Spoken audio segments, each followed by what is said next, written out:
I just want to talk about some sensor troubleshooting.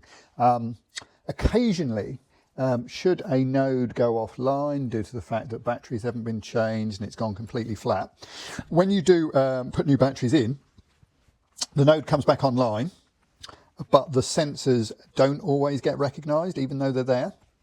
And we found kind of a workaround for this. And to do that, what we found is that we actually unpower everything in the gateway and the node.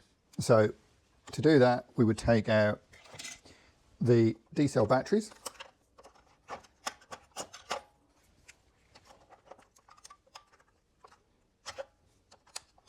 So that's the D-cells taken out of the node.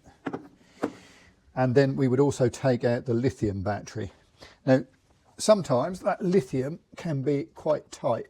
So I've just used a biro to get that out.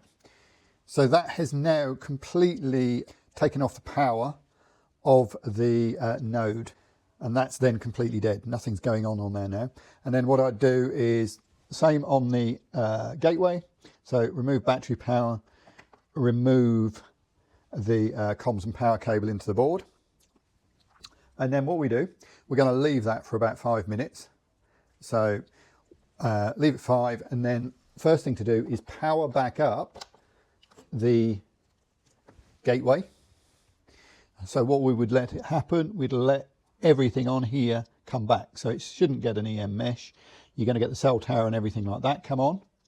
So you're going to leave that probably for 2 or 3 minutes to fully repower. Once that sort of 2 or 3 minutes is up, you can shut the lid, and then we will repower our node.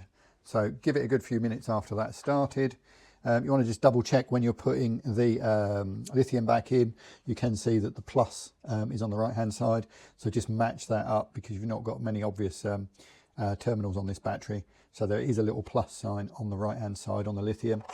Pop that one back in, and then again take your D cells, make sure they go in the right way.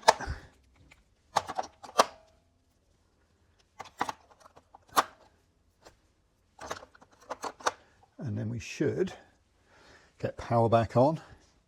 So the Bluetooth will just be flashing, and if you were going to connect the EM app, and we should at some point, once it's fully started, is the radio light should go to solid green to basically say that it's connected to the mesh parent, which will be the gateway. So can take, can take a few minutes for that to stop flashing green. There we go. So that means that it's connected up. And then hopefully we should have, for example, on this one, we've got a Teros 12 and a leaf wetness.